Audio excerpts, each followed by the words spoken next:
बहुत लोग हैं जिनको हम नास्तिक कहते, वो जमीन पर अटके रह जाते, वो ठूंठ की तरह हैं, यथार्थ का ठूंठ। मार्क्सवादी हैं या चारवाकवादी हैं, वो यथार्थ का ठूंठ। वो जमीन में तो पैर गड़ा लेते हैं, लेकिन उनके भीतर आकाश तक उठने की कोई अभीप्सा नहीं है, आकाश तक उठने की कोई क्षमता नहीं। और चूंकि वो सपने को काट डालते हैं बिल्कुल, और कह देते हैं आदर्श है ही नहीं जगत में, बस यही सब कुछ है, मिट्टी ही सब कुछ है, उनके जीवन में कमल नहीं फूलता, कमल नहीं उठता, कमल का उपाय ही नहीं रह जाता। जिसको इंकार कर दिया आग्रहपूर्वक, उसका जन्म नहीं होता। और फिर दूसरी तरफ सिद्धांतवादी हैं, एब्स्ट्रैक्ट्स, वायवी विचारक हैं, वो आकाश में ही पर मारते रहते हैं, वो कभी जमीन पर पैर नहीं रोकते, वो आदर्श में जीते हैं, यथार्थ से उनका कभी कोई मिलन ही नहीं होता। उनकी आंखों में आकाश कुसुम खिलते हैं, असली कुसुम नहीं।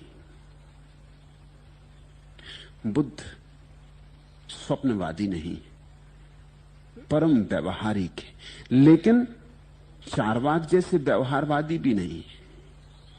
उनका व्यवहारवाद अपने भीतर परम आदर्श की संभावना छिपाए हुए, लेकिन वे कहते हैं शुरू तो करना होगा जमीन पर पैर टेकने से।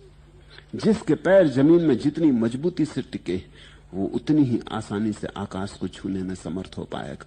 मगर यात्रा तो शुरू करनी पड़ेगी जमीन में पैर टेकने से। इसलिए जब कोई बुद्ध के पास आता है और ईश्वर की बात पूछता है, वो कहते हैं व्यर्थ की बातें मत पूछो। अनेकों को तो लगा कि बुद्ध अनीश्वरवादी हैं, इसलिए ईश्वर के बाबत जवाब नहीं देते। ये बात सच नहीं।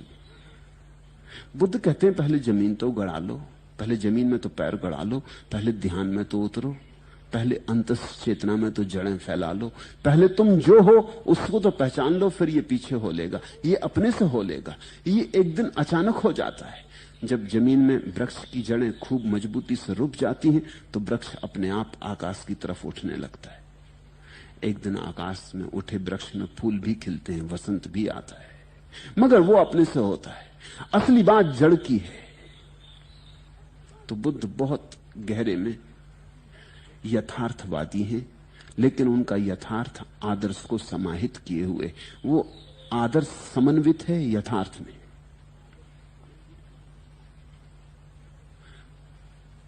पांचवी बात, गौतम बुद्ध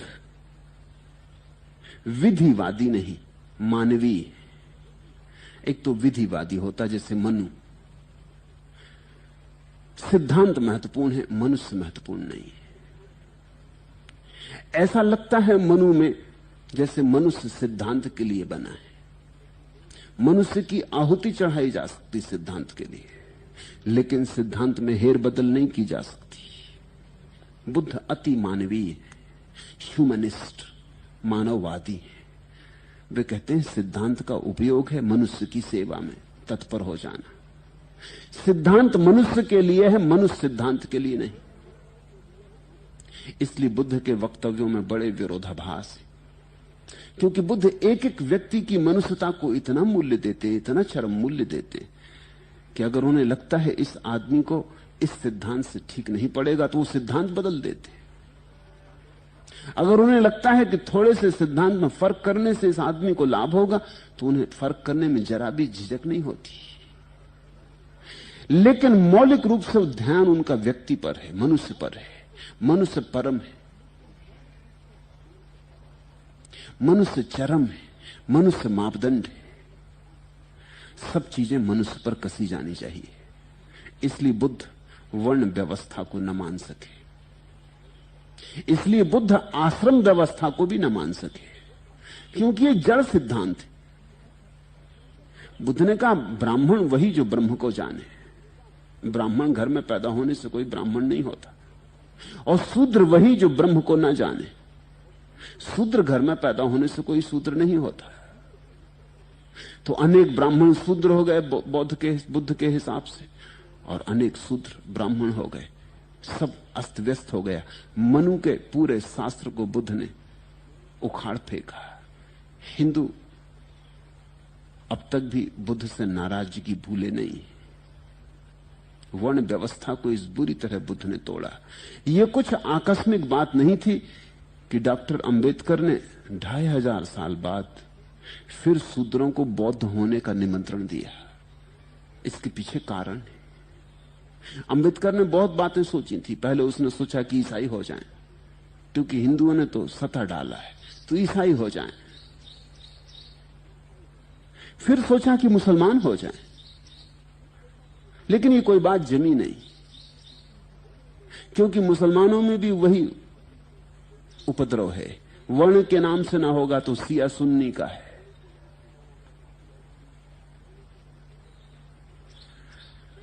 अंततः अंबेडकर की दृष्टि बुद्ध पर पड़ी और तब बात जज गई अंबेडकर को कि शूद्र को सिवाय बुद्ध के साथ और कोई उपाय नहीं, क्योंकि शूद्र के लिए भी अपने सिद्धांत बदलने को अगर कोई आदमी राजी हो सकता है तो वो गौतम बुद्ध है, और कोई राजी नहीं हो सकता। जिसके जीवन में सिद्धांत का मूल ही नहीं, मनुष्य का चरम मूल्य है। ये आकस्मिक नहीं है कि अंबेडकर बुद्ध हुए। ये 2500 साल के बाद शूद्रों का फिर बुद्धत्व की तरफ जाना या बुद्धत्व के मार्ग की तरफ जाना, बौद्ध होने की आकांक्षा बड़ी सूचक है। इससे बुद्ध के संबंध में खबर मिलती। बुद्ध ने वर्ण की व्यवस्था तोड़ दी और आश्रम की व्यवस्था भी तोड़ दी। जवान युवकों को सन्यास दे दिया। हिंदू नाराज हुए। सन्यास तो आदमी होता आखिरी अवस्था में, मरने के करीब। अगर बचा रहा तो 75 साल के बाद उसे सन्यास होना चाहिए। तो पहले तो 75 साल तक लोग बचते नहीं। अगर बच गए तो 75 साल के बाद ऊर्जा नहीं बचती जीवन में। तो हिंदुओं का सन्यास एक तरह का मुर्दा सन्यास है, जो आखिरी घड़ी में कर लेना है, मगर इसका जीवन से कोई बहुत गहरा संबंध नहीं है। बुद्ध ने युवकों को सन्यास दे दिया, बच्चों को सन्यास दे दिया और कहा कि ये बात मूल्यवान नहीं है। लकीर के फकीर होकर चलने से कुछ भी ना चलेगा। अगर किसी व्यक्ति को युवावस्था में भी परमात्मा को खोजने की, सत्य को खोजने की, जीवन की यथार्थ को खोजने की प्रबल आकांक्षा जगी है, तो मनु महाराज का नियम मान के रुकने की कोई जरूरत नहीं। वो अपनी आकांक्षा को सुने, वो अपनी आकांक्षा से जाए। प्रत्येक व्यक्ति अपनी आकांक्षा को सुने, प्रत्येक व्यक्ति अपनी आकांक्षा से जिए। उन्होंने सब सिद्धांत एक अर्थ में गौण कर दिए। मनुष्य प्रमुख हो गया। तो वे सैद्धांतिक नहीं है, विधिवादी नहीं है, लीगल नहीं है उनकी पकड़। उनकी पकड़ मानवीय है। कानून इतना मूल्यवान नहीं है जितना मनुष्य मूल्यवान है। और हम कानून बनाते इसीलिए हैं कि मनुष्य के काम आए। मनुष्य कानून के काम आने के लिए नहीं। इसलिए जब जरूरत हो कानून बदला जा सकता है। जब मनुष्य के हित में हो ठीक है, जब अहित में हो जाए तो तोड़ा जा सकता है। जो मनुष्य के अहित में हो जाए तोड़ देना है। कोई कानून शाश्वत नहीं है, सब कानून उपयोग के लिए है। और छठवीं बात, गौतम बुद्ध नियमवादी नहीं है, बोधवादी है। अगर बुद्ध से पूछो क्या अच्छा है क्या बुरा है, तो बुद्ध उत्तर नहीं देते। बुद्ध ये नहीं कहते कि ये काम बुरा है और ये काम अच्छा है। बुद्ध कहते हैं जो बोधपूर्वक किया जाए वो अच्छा, जो बोधहीनता से किया जाए बुरा। इस फर्क को ख्याल में लेना। बुद्ध ये नहीं कहते कि हर काम हर स्थिति में भला हो सकता है या कोई काम हर स्थिति में बुरा हो सकता है।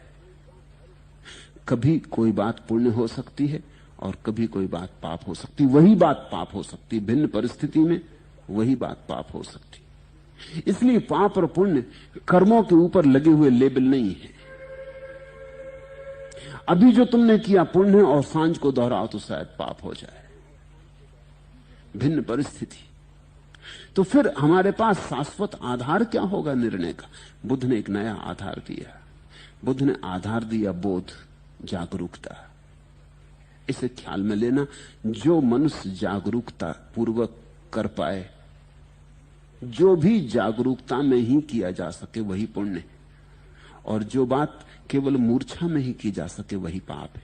जैसे तुम पूछो क्रोध पाप है या पुण्य, तो बुद्ध कहते हैं अगर तुम क्रोध जागरूकता पूर्वक कर सको तो पुण्य है, अगर क्रोध तुम मूर्छित होके ही कर सको तो पाप है। अब फर्क समझना, इसका मतलब यह हुआ कि हर क्रोध पाप नहीं होता और हर क्रोध पुण्य नहीं होता। कभी मां जब अपने बेटे पर क्रोध करती है तो जरूरी नहीं कि पाप हो, शायद पुण्य भी हो, पुण्य हो सकता है। शायद बिना क्रोध के बेटा भटक जाता, लेकिन इतना ही बुद्ध का कहना है, होशपूर्वक किया जाए। मैंने एक ज़ेन कहानी सुनी है। एक समुराई, एक छत्री